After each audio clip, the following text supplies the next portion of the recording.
Nama gue Fandi Sumardi, biasa dipanggil FS, pekerjaan sebagai breeder ikan cupang. Awal mula sih gue beternak ikan itu tahun 2016. Di situ gue coba pelan-pelan ya cari peluang bisnis lain selain gue bekerja. Kenapa ikan cupang? Karena ya ikan cupang ini ikan kecil yang punya nilai ekonomis tinggi.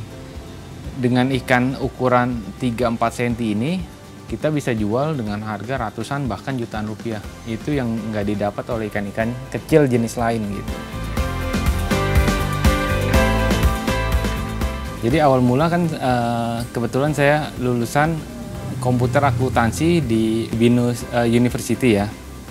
Nah di situ setelah lulus saya coba memakai ilmu saya lah yang dari Binus ini untuk menjadi accounting di Brunei Darussalam. Sempat pindah beberapa bank dan akhirnya saya terakhirnya ya sebelum saya berbisnis ini saya di Standard Chartered Bank itu di Pondok Indah, saya sebagai Business Development Manager.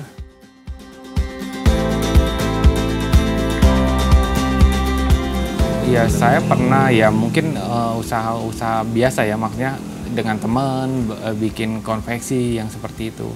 Tapi ya balik lagi sih itu kan pekerjaan berdasarkan passion kita gitu, dan kebetulan gue di sini juga suka suka ikan gitu, dan gue lihat juga memang warnanya bagus-bagus dan ya lebih ke situ sih. Kalau kita bekerja itu ada batasan di mana perusahaan mengatur keuntungan kita. Tapi kalau kita berbisnis sendiri, kita nggak dibatasin untuk pemasukan kita. Mau nanti bisa yang kita olah ini bisa punya keuntungan 10 juta, 20 juta, 100 juta, 200 juta, itu semua kan masuk ke kita gitu. Saya hanya ternak ikan cupang dan hampir semua jenis saya budidaya, seperti half moon, plakat, giant, serit, dumbo, itu saya ternak semua gitu. Cuma ada periode-periode di mana gantian saya ternaknya. Belum dan lagi berusaha untuk tahap di mana saya akan ready segala jenis ikan cupang gitu.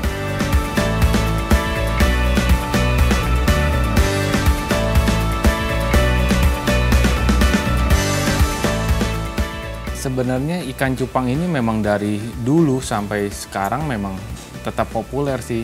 Hanya saja sekarang makin booming, mungkin karena masa pandemi ini orang lebih banyak di rumah, mereka yang nggak ada kegiatan, mereka cari kegiatan untuk beternak, melihara ikan cupang untuk mengisi kekosongan lah, keboringan dia. Sebagian lagi membeli, mencari ikan cupang ini untuk beternak.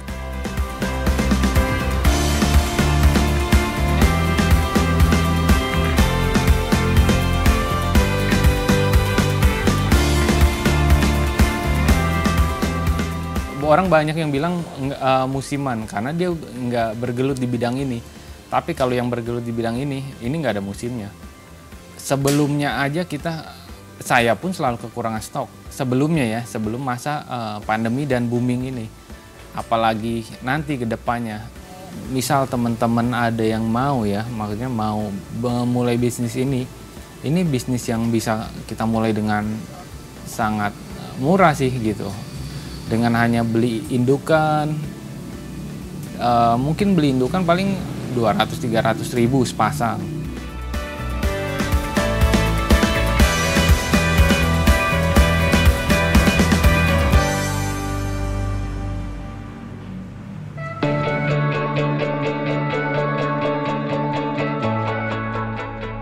Ya, peralatannya itu pertama sih kita siapkan wadah dulu. Wadah untuk menaruh ya, untuk menampung air ya, daun ketapang, atau kalau nggak ada daun ketapang kita bisa ganti dengan plastik, dan ikan itu sendiri sepasang ikan cupang jenis kebetulan saya pakai ini untuk jenis giant, jantan dan betina gitu. Sebenarnya nggak harus styrofoam, kita bisa pakai ember atau pakai akuarium atau apapun itu yang ada di rumah kalian gitu yang memang sudah tidak terpakai sih. Yang penting bisa menampung air ini gitu. Sebenarnya sih yang diutamakan itu airnya. Airnya itu harus yang harus kita udah endapkan minimal 2 kali 24 jam. Itu fungsinya agar si air ini udah bebas dari virus atau bakteri gitu sih. Fungsinya, kunci utamanya di air.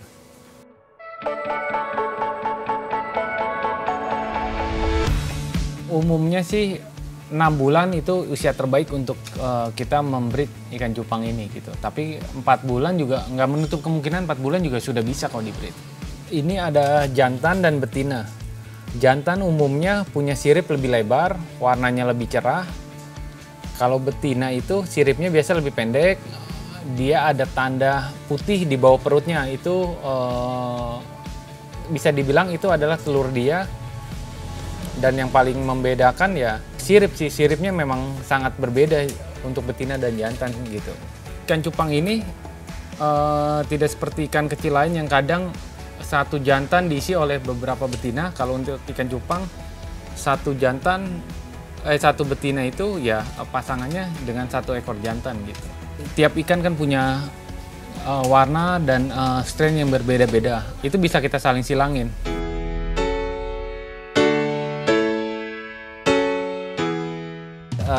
Untuk awal saya taburkan garam secukupnya.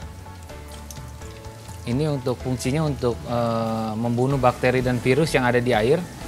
Setelah itu kita siapkan daun ketapang atau plastik ya. Kalau nggak ada daun ketapang bisa pakai plastik. Kita siapkan di sudut. Fungsinya ini untuk si jantan akan membuat busa atau sarang di bawah permukaan plastik ini. Biasa kita taruh di sudut. Biasa 1 hari juga si jantan akan membuat sarang di bawah permukaan plastik ini. Setelah itu baru kita lepas si betina ini.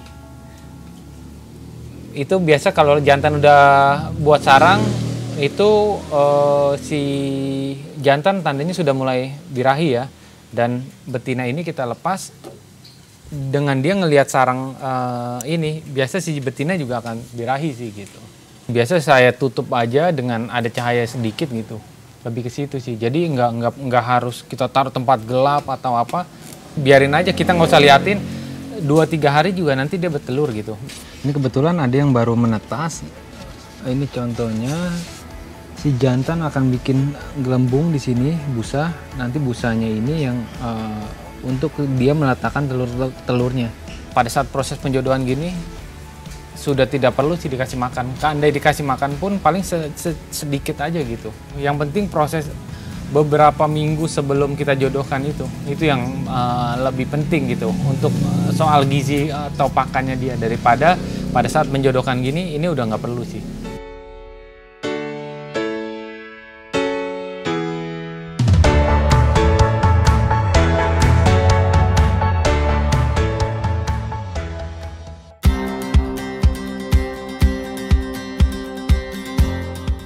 Biasa bertelur betina akan dipindahin, biarkan jantan aja yang jaga telur ini gitu. Biasa anakannya kita kasih kutu air atau infusoria, atau kalau memang tidak ada itu kita bisa beli Artemia.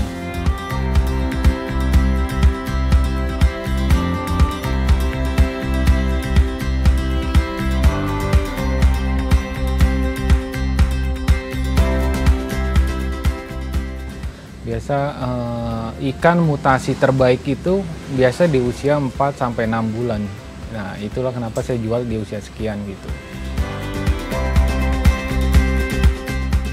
Ikan cupang ini kan ikan labirin, ikan yang bisa ngambil napas dari udara gitu, ngambil oksigen dari udara. Jadi nggak perlu ada gelembung aerasi gitu, ikan ini bisa bertahan hidup gitu. Tiap tumbuhan misal kayak ketapang itu dia ketapang kering khususnya itu mengeluarkan tanin. Tanin ini yang fungsinya untuk anti jamur, biar ikan nggak jamuran, dan juga mengontrol pH air agar stabil gitu. Bagus untuk ikan cupang itu di pH sekitar 6,5. Untuk saya biasa di sini diterapin sih 6,5 sampai 7 sih, 7,2 gitu.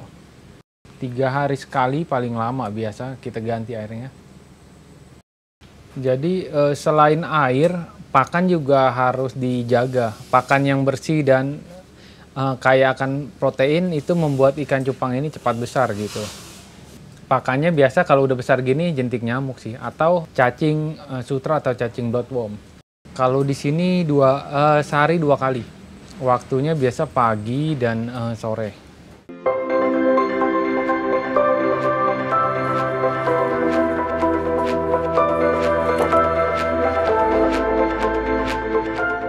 Kalau pandemi ini, kebetulan ya, karena orang kebanyakan di rumah, jadi bisnis, bukan hanya ikan cupang ya, bisnis hobi itu kayaknya naik sih, karena saya juga dapat permintaan yang cukup banyak, dan saya tanyakan ke teman-teman lain pun, breeder atau reseller ikan cupang ini, permintaannya sangat banyak gitu. Dulu saya masih pelaku ekspornya, tapi sekarang teman-teman reseller pun sudah banyak sih yang minta. Jadi saya hanya penghubung, menyediakan teman-teman reseller yang memang untuk ekspor gitu. Jadi saya support mereka lah pelaku-pelaku yang mengekspor ikan-ikan cupang ini untuk mengirim ke luar Eropa, Amerika, bahkan ke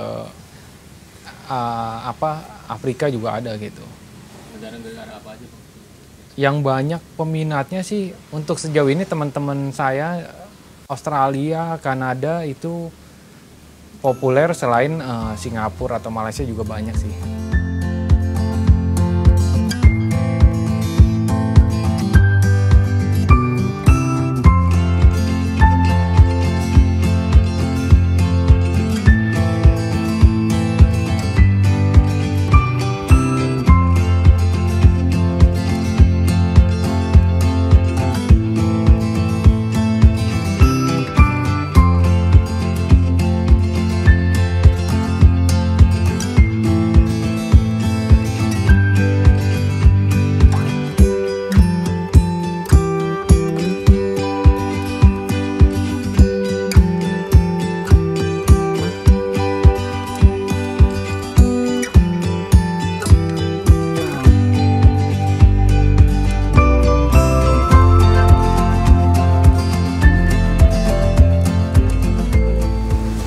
Namanya ikan sekarang rame cupang hias, ya kita ngikutin aja.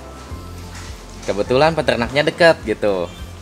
Ya kalau jauh kan kita masih harus ngongkos lagi, harus pesen dulu. Kalau ini kan kita tengok ke sini, barang pasti ada. Menguntungkan nggak sih, Kang?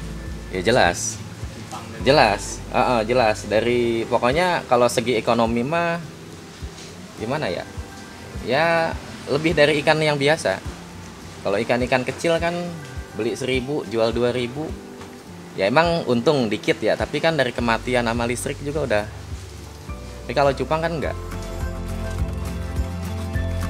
Awal mula ya pro kontra selalu ada. Jadi awal mula ya saya udah cukup berpenghasilan di perusahaan tersebut gitu, dan